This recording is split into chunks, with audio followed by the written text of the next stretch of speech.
Okay, this is about how it all started. So for me, it all started a long time ago when I got into astrology. I'm not going to do that story at the moment. What I want to talk about now is the fact that I did the Faculty of Astrological Faculty of Astrological Studies diploma, certificate and diploma. Um, and this was in the early 80s, and I moved in the astrological circles in London. So I joined the Astrological Association, known as the AA, not Alcoholics Anonymous. And I also joined the Astrological Lodge of London, known as the Lodge. And over the years, I moved to the position of being quite, being on the committee, I think, of the Astrological Lodge. And at the time, the woman who was the secretary was called Bettina, and she invited Paul Jenkins to do a talk at the lodge. I wasn't mad keen on Paul's astrology at the time. I liked the ideas that he was putting forward, but couldn't quite relate them to what I knew of astrology. So that's by the by, because the thing that really got me was that at the end of the talk, he spoke about having an astrological weekend. This was going to be a weekend at the end of August in Glastonbury. And I was really up for that. And so I took my youngest daughter, who was 5 at the time, I think, and we went to the astrological weekend that Paladin was putting on. And that for me was the beginning of my whole camp experience. So yes, I had done a bit of camping with the Druid camps and a bit of festivaling with various festivals, but this was a different scenario. This was supposed to be the university on the land. It was Paladin's idea was that he would create a focus so that it was astrology that we were talking about here. Lots of astrologers came in and gave their energy and their knowledge, their wisdom, their information, and we all shared it all. And anyway, we went off, me and my daughter, to the astrological weekend and had a fantastic time. We were introduced to the powwows. Now, the powwows were big meetings of everyone, theoretically, on the camp. Happened in the morning, and believe it or not, we had two. We had one in the morning and one in the evening in those days. So that was a really important concept, because we also had, in these powwows, we had the talking stick, and the talking stick allowed everyone to speak. And those people who didn't want to speak did not have to speak, but they had that opportunity. That was their moment. They took the stick, they could say anything that was on their mind. If they chose not to, that was fine. They could pass the stick on. Some people, of course, hogged the stick for ages, which was another issue which we had to deal with eventually. But, okay, so we had the powwow in the morning, and during the powwow, the daily workshops that people were offering would be spoken of. And we could all choose as to what workshops we wanted to go to. And we would pay £1 a workshop, which went directly to the facilitators of that workshop. And although it sounds very little, it did actually add up to quite a bit over the course of 4 days. Anyway, so that was the beginning. And from that weekend, the following year, there was a lot of camps. There was Beltane, there was music and dance, there was astrology, there was healing, and there were, I think, others as well that I don't remember. This was with Glastonbury camps that Paulden at this stage was still mostly organising. But what had happened was that a lot of energy had come from Glastonbury town to help in the energy for the first weekend. And on the next year, there were a lot of people who wanted to be included in the camp setup scenario.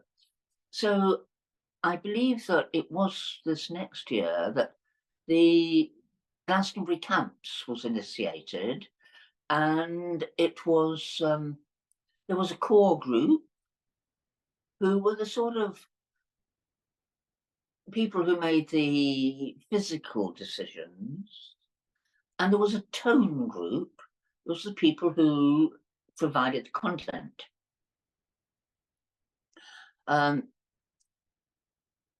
So we come to 1985, and the I've spoken about this already in the introduction, but in the article I read. However, basically what happened was a lot of people wanted to stay on after the music and dance camp. There was a big meeting. Paulden wanted them to make a financial contribution, and they didn't want to. Big meeting, vote, Paulden lost. And that led to him wanting to set up something more structured, I suppose. But basically what he did set up, starting over that winter in his head and coming into fruition, not fruition, but coming into bud, if you like, in the year of 1986, was the idea of setting up a company to run the camps, and this company would have directors, and it would be much more contained. Decision-making process would be much more contained. I was actually offered a directorship on this Oak Dragon camps, but I chose not to be involved because it was, as far as I could see, a capitalist structure, and I didn't really want to be involved in that. Anyway, over that camp, various people became involved in the idea of setting up something different for the following year. And that autumn time, we had many meetings, some at Ferngrove in Castle Kerry, but the ones I remember most are the ones in North Wales, in a place called Gilfach. It was very North Wales. I don't remember exactly what the name of the place was. And so, at that point, we had Jim Burgess. Have I spoken about this already? Sorry. A little bit, but I think it would be just useful to have the chronology. Was that where Rainbow Circle was initiated? No. Okay. No. So just the next bit with Rainbow Circle. Okay. So we went to Gilfach. We had several meetings where the structure and the and the bringing of the Oak Dragon energy into fruition happened. At that time, we still didn't actually have a name, and the name, I think, came when we went to Rosby's in Wales at Elfame. I think that's where the name actually consolidated. Anyway, that was Oak Dragon, and that was set up in 1986 and early 87, and started a series of summer camps in 1987. Now, the structure of this situation was based on paying people, which was like, oh, we're going to get paid. I've been paid for anything for ages. Yeah, so that was the theory. The reality was different. So after a camp and a half, I think, the idea of getting paid became a bit of a problem, because Oak Dragon had accumulated loads of debts and wasn't getting enough people. But then various decisions had to be made, and Paladin was mostly up for making these decisions at 4 o'clock in the morning in his yellow dome. But there were, I'm sure, other meetings where decisions were made also. By the end of the season, it was obvious that there was going to be a change. Now, we had thought that the change might come together with Paladin and together with the other directors. We had Paladin, Ros, January, Mike, and Bissy. And we thought that the change would be a consensual one or a compromise one. However, what actually happened was that after the last meeting at the last camp,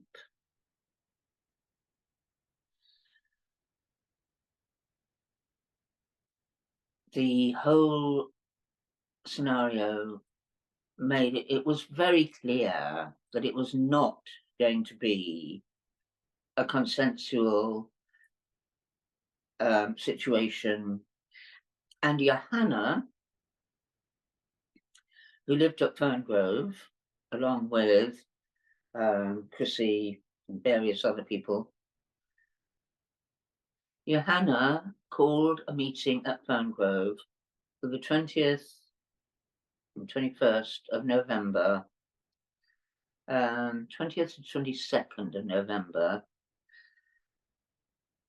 and we were going to discuss whether or not those of us who had been gathering all the week at the last camp in structurally aware meetings in the Oak Dragon TP, trying to work out what was the best way of doing things, we were all going to give it a go. So after the first year of the Oak Dragon, there was the first of the splits. This was the split between Oak Dragon and Rainbow Circle. And Rainbow Circle came into being on the 21st of November, 1987. The meeting started at 1 o'clock. I can't tell you exactly what time it was that the name was decided, but it was that time.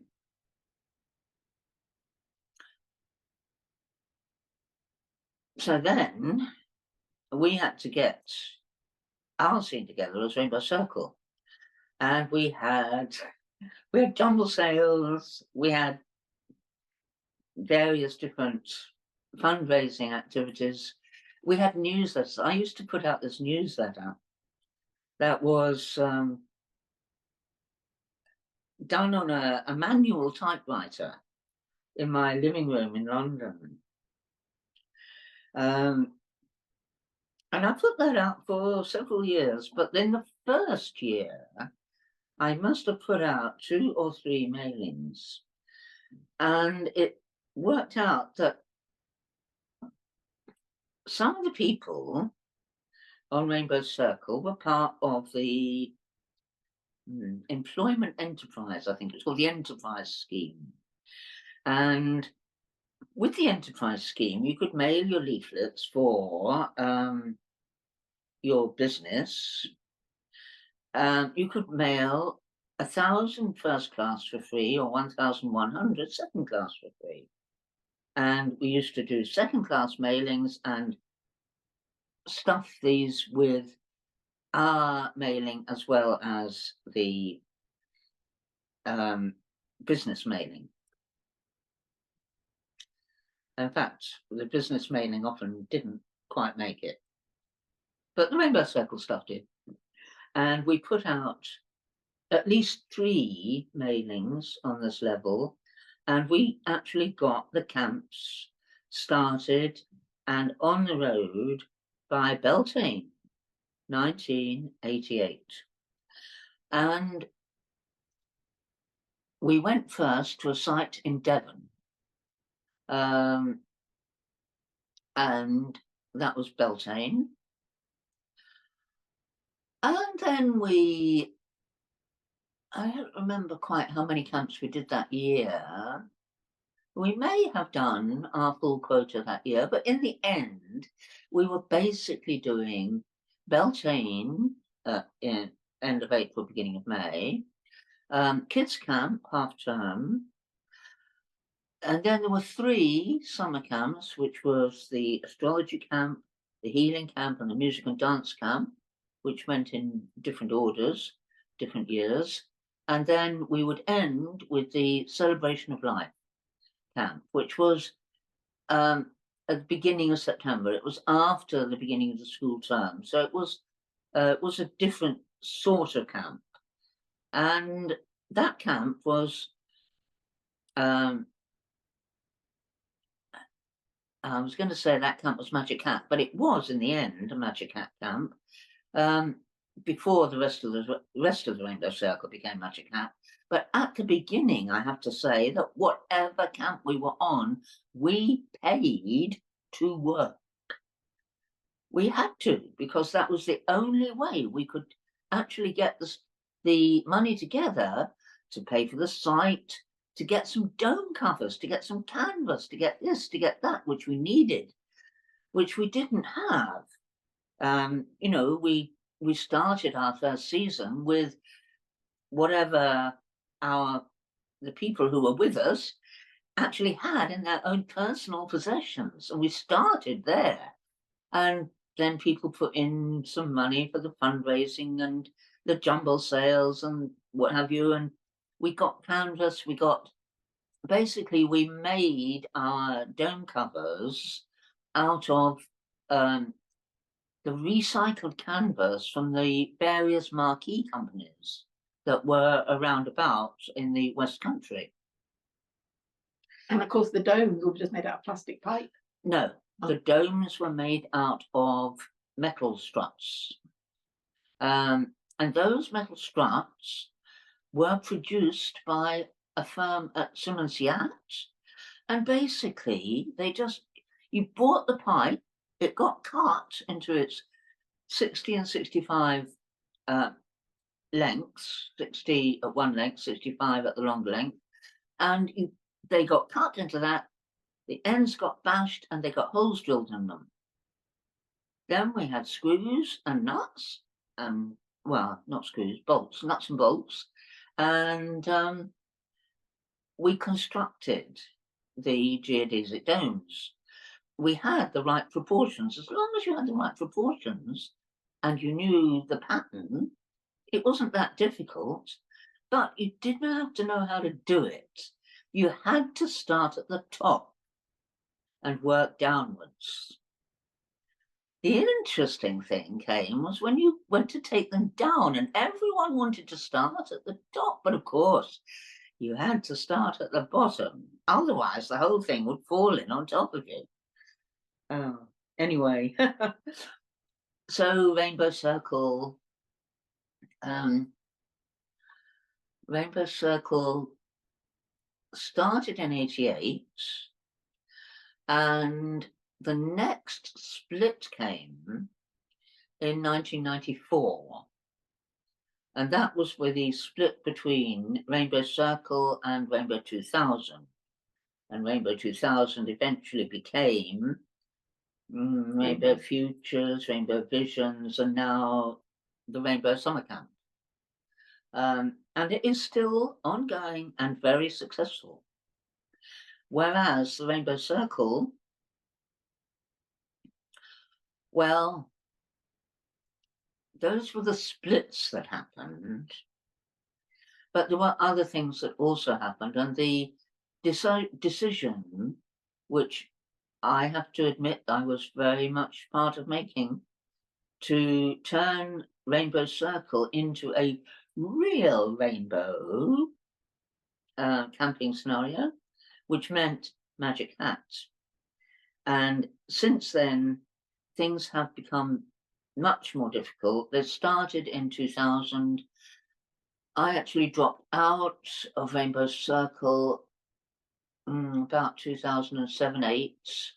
So I don't really know what's been happening since then.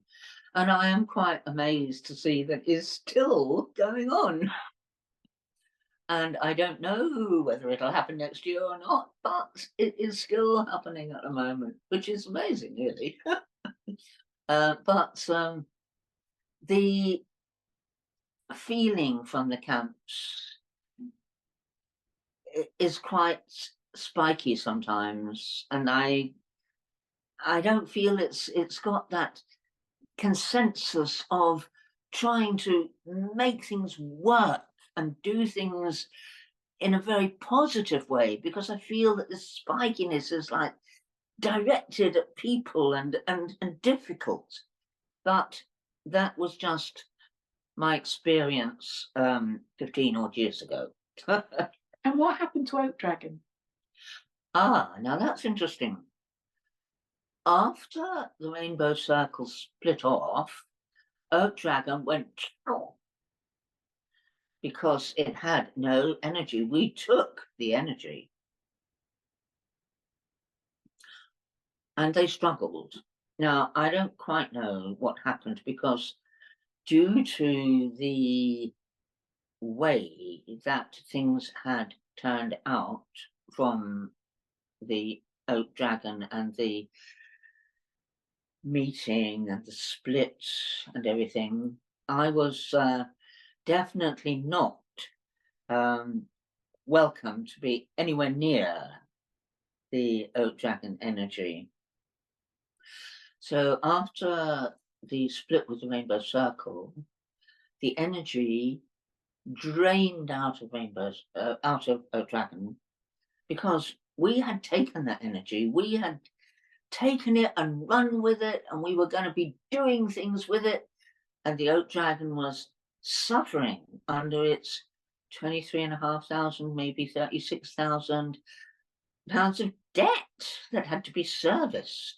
So the camps had to continue, and they did continue. And eventually, through various gifts and inheritances and what have you, the debt was paid off. And the Oak Dragon camps still did run. I don't know whether they ran last year, but they're still vaguely there in the background, as Rainbow Circle is really now as well. Amazing. So we had the starting of the camps, which was Glastonbury camps in '84, Then the Oak Dragon was the first season of camps was 87. The Rainbow Circle, the first season was 88.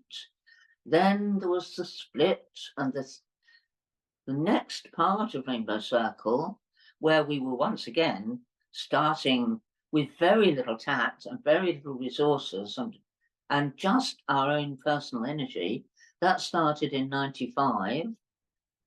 We had a reputation by then, which was a good one, so that was a plus. And then we became Magic Hat in the year 2000, and then I don't know what's happened much since then. But they still continue. It still continues. Yes, Brilliant. indeed. Brilliant. A couple of people from the Rainbow Gatherings have become involved. Now, Drusilla, who popped into the camps now and again, but was not really part of anything much, has she was much more involved with the Rainbow Gatherings in the end, and she's brought some of that Rainbow Gathering energy to the camps, and also Chris Owen Blue Eagle, we call him Blue, he's brought his energy, which was from the Rainbow Gatherings, into the Rainbow Circle and energized it. But, you know, we're all getting old now, and how much energy we can manage, I don't know. Drusilla's in her 80s, I'm in my 80s, Tara's in her 80s. We're all old. So we need the new generation to take this on. And Blue could be part of that. But he can't carry it by himself. So, you know, there does need to be people who can actually take over the responsibility. People don't have the opportunities that we had. When we ran Rainbow Circle, our site crew were on the dole. They went to sign on once a fortnight, and they came back and they worked for free on our camps. And that was okay. Nowadays, no chance. You've got to be at this meeting and that meeting. You've got to fill in this form and that form, apply for jobs all over the place all the time. You've got to be on the case, trying to get work instead of having a life. Wow. So I always used to say that the government paid me to run the Rainbow Circle. And now I say the government paid me to be old. But at the same time, it was so much easier. And people with children got benefit on a book. They didn't have to sign on, they didn't have to go anywhere. You had a book. And it lasted 3 months. And then they sent you another one. You didn't even have to apply for it. It was just automatic. And that continued until the children were 18. Well, it enabled people to start with the camps at the end of April. And yes, that's true. So we would start at the end of April for Beltane, and for some people, that meant an ongoing lifestyle through the summer until the autumn equinox. So it wasn't quite 6 months, but it was a good 5 months that people would be able to be living sort of in community and on the land most of the time. Personally, I had to go back to London for the beginning of the school term and I used to do about, I think I got up to half term and then I'd go off, and Sarah would have to come with me. By that time, the other children were old enough to be by themselves. Yeah. So it for so many people, it was a way of life. Oh, it was. But then the festivals had always been a way of life as well. And the thing about the festivals is that people could make money there.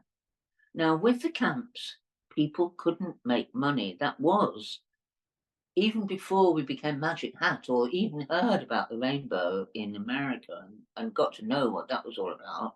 Even before that, there was no trading on the camps unless people were invited. So some people were. I mean, we did have a cafe. I can't remember who the cafe was when. Oh yeah, of course, it was the Golden Moon from '89 onwards. In '88, it was a cafe called the Agrophobic Parrot. And I think I mentioned before that Roy Gervis, it was Roy and Jeff who ran it, and Roy Gervis ended up running one of the fields at Glastonbury Festival. So, you know, they were very capable people. Anyway, yes. So then the Golden Moon became the Rainbow Circle Cafe and continued to be so until Fred and I split up, which was in the late 90s, some point. I can't remember exactly when. But we always had two cafes. Ah, yes. That was, I don't know how Rodney Lane came onto the scene, probably through Jules and Sid. But they ran the other cafe, which was called the Moving Finger. And whereas the Golden Moon was a big cafe with lots of different dishes, which were all vegetarian, and subsequently, not initially, but subsequently, they became vegan. Whereas the Moving Finger was very definitely not a vegan cafe. And I have heard tell that under the table there might have just been the odd slice of bacon. I have heard tell. But anyway, they were a very popular cafe too. They were slightly more pricey than the Golden Moon, so I heard. I never actually ate there because I was with Fred and I ate at the Golden Moon. Anyway, yes, the two cafes. What else? I remember one year the weather was so bad and everybody that around the stove, you can't remember which cafe it was, but the amount of washing hanging up around the stove. Yes, that would have been the Golden Moon. Sleeping bags, clothes. Yeah. Well, I remember one year, the year that we went to Ludlow, that was the year that John Caner did the children's camp, but we went to Ludlow for Beltane, which was before that. And the way into the site, I mean, it'd been raining and raining, and the way into the site was waterlogged. And this reminds me of Helen and the first of the astrology camps, but never mind. So we had got there. Well, we got there a few days early, as you have to, and we're setting up. And George started to arrive. And everybody was saying to George, no, don't come in that entrance. Don't come in there. You'll get bogged down. Go over that bridge. Go. And it was, I think, not a very secure bridge, or maybe it was a bad track or something. George didn't want to go up there. He wanted to come down this way. And we knew that it was not going to be possible because we'd been digging people out of there already. So no, George, don't do that. But of course he did. And I remember storming across the field to him at one point, going, George! But anyway, of course, we got him out of there. We actually had to pull him out backwards. He had to go up and around the top because you couldn't get that way. So, but he did get there, and he and can't remember who was with him. I think it was the guy who Katie got with in the Anyway, he and 2 other people kept us all alive. The kitchen marquee was set up, but the marquee was underwater. There were 2, sometimes 3 pallets that people were walking on. And actually getting food cooked in those conditions for, there weren't that many people there, but even 20 or 30 people is a lot when you've got these horrendous conditions. They really saved the day. They were really amazing, and I have a great deal of good feeling towards George because of the way that he does do that. Johnny, he was the other guy, Johnny. George and Johnny and someone else. I don't remember who else, but they kept us alive. And then, eventually the sun came out and we had our Beltane celebrations, and Max and Lisa did a firewalk. And in fact, the celebrations that we did there, Lisa often used to say to me that I taught her everything that she knew for a while about ceremony. And really, I just sort of developed it in my head. It wasn't, or other people's heads. It wasn't just my head. We all had ideas about it, but I put it together into a sort of sequence, if you like.